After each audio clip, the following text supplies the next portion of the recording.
Hello students, আমার চ্যানেলে তোমাদেরকে স্বাগত। শুরু করছি ক্লাস 12-এর থার্ড সেমিস্টারের একটি ইতিহাসের ক্লাস।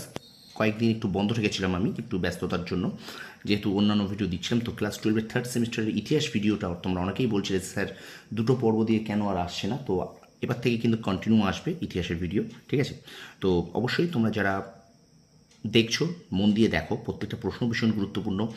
আর একটা কথা মনে রাখবে, যেহেতু 40 নম্বরের এমসিকিউ, তাই সাজেশান বা সেরা 200টি প্রশ্ন, সেরা 500টি প্রশ্ন, এরকম কোনো প্রশ্ন কিন্তু হয় না। তো এরমভাবে তোমরা কিন্তু পড়তে যাবে না, একটু খেটে পড়ো, বছরের শুরু থেকে একটু কষ্ট করে পড়ো, অনেক প্রশ্ন পড়ে যাও, দেখবে তোমরা 40টায় 40ই পেয়ে যাবে। 40-এ 40 পড়তে হবে, এই মানসিকতা নিয়ে পড়ো, ঠিক আছে? 40-এ 40 পেতে হবে, এই মানসিকতা নিয়ে পড়ো, দেখবে তোমরা কিন্তু প্রত্যেকে কিন্তু ভালো রেজাল্ট করবে। তো উচ্চ মাধ্যমিকে ভালো রেজাল্ট করতেই হবে, এই মেন্টালিটি নিয়ে পড়ো, ওকে?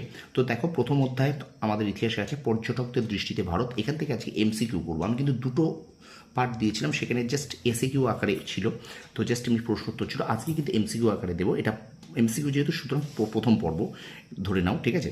তো চলো শুরু করি ক্লাসটি। প্রথম থেকে শেষ পর্যন্ত দেখবে, আর অবশ্যই একটু শেয়ার করবে বন্ধুদের মাঝে, ঠিক আছে? তো চলো শুরু করি ক্লাসটি। দেখো প্রথম প্রশ্ন, দেখো কী বলছে। হর্ষবর্ধনের মৃত্যু হয়, এটা উত্তর হবে 1-এর বি, 647 খ্রিস্টাব্দে। পরে প্রশ্ন, চোল রাজাদের অন্যতম উপাধি ছিল পাণ্ডব কুলাসনী। আচ্ছা, দেওয়ানি ইনসা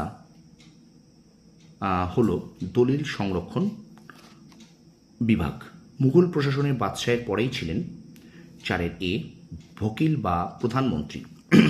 চোল সাম্রাজ্য যে নামে পরিচিত ছিল তা হলো, এটা 5-এর সি, চোল মণ্ডলম, ঠিক আছে? আচ্ছা চলো পরের প্রশ্নে চলে যাই।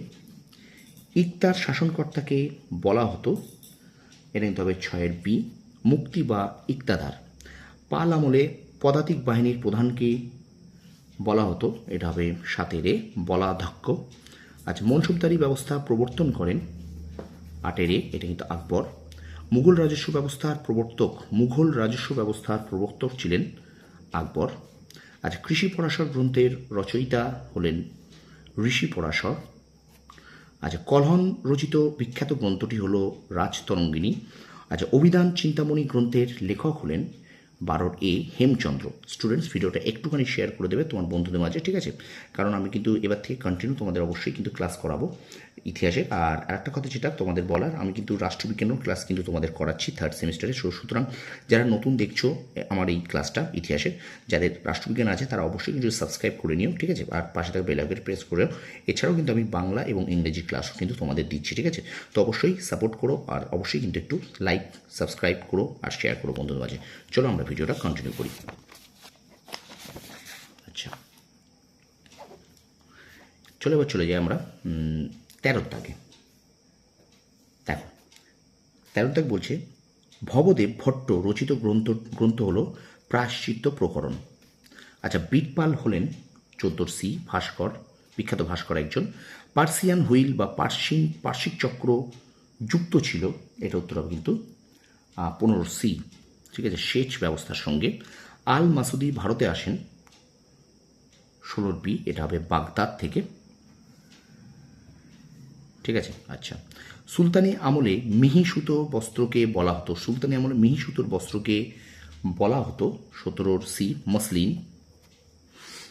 আচ্ছা, এবার দেখো, মার্কোপোলো ছিলেন ইটালির অধিবাসী, ঠিক আছে? আব্দুর রাজ্জাকের বিবরণ থেকে যে রাজবংশের কথা জানা যায় তা হলো, এটা কিন্তু সঙ্গম রাজবংশ। আচ্ছা, এবার দেখো, তাভারনিয়ে ছিলেন একজন তোমার ফরাসি পর্যটক। আচ্ছা, 21 দাগ, পর্যটকদের যুবরাজ নামে পরিচিত ছিলেন তাভারনিয়ে। দুয়ার্তে বারবোসা কোন দেশের পর্যটক ছিলেন? এটা সঠিক উত্তর হবে 22-এর ডি, পর্তুগাল।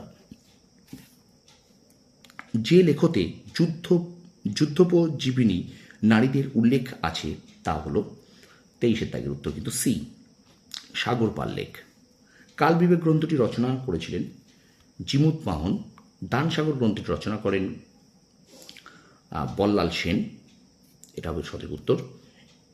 ভবভূতি রচিত গ্রন্থটি হল 26-এর সি, উত্তর রামচরিত। সোমপুর মহাবিহারটি অবস্থিত এখানে 27-এর বি, পাহাড়পুরে, ঠিক আছে? আচ্ছা, এবার দেখো নিকালো কন্টি কোন দেশের পর্যটক ছিলেন? এটা কিন্তু ইটালি। আচ্ছা, তাঞ্জোরের বৃহদর্শনী মন্দির নির্মাণ করেছিলেন কে?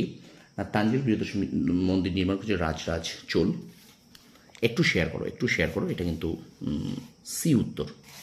আচ্ছা, একটু শেয়ার করে দাও। হিন্দুস্তানের তোতা পাখি বলা হতো, এটা হবে 30-এর বি, আমির খসরুকে। তাহাকা কি হিন্দ গ্রন্থের রচয়িতা হলেন আল বিরুনি, ভীষণ ইম্পর্টেন্ট। আরবে প্রচলিত চিকিৎসা পদ্ধতি যে নামে পরিচিত তা হল ইউনানি। কুতুব মিনার নির্মাণ কাজ শুরু করেন কুতুবুদ্দিন আইবক। বিঠল স্বামীর মন্দির অবস্থিত বিজয়নগরে। পারস্যের পর্যটকের নাম হলো, এখানে হবে আব্দুর রাজ্জাক। আকবরের আমলে আগ্রা যে সাহিত্যের প্রধান কেন্দ্রে পরিণত হয় তা হলো, এখানে কিন্তু হবে 36 এ ফার্সি। মুঘল স্থাপত্য রীতির চরম উৎকর্ষ দেখা যায় শাহজাহানের আমলে। এবং আজকের ক্লাসের শেষ প্রশ্ন, যে মুঘল সম্রাট সর্বপ্রকার শিল্পের বিরোধী ছিলেন তিনি হলেন ঔরঙ্গজেব।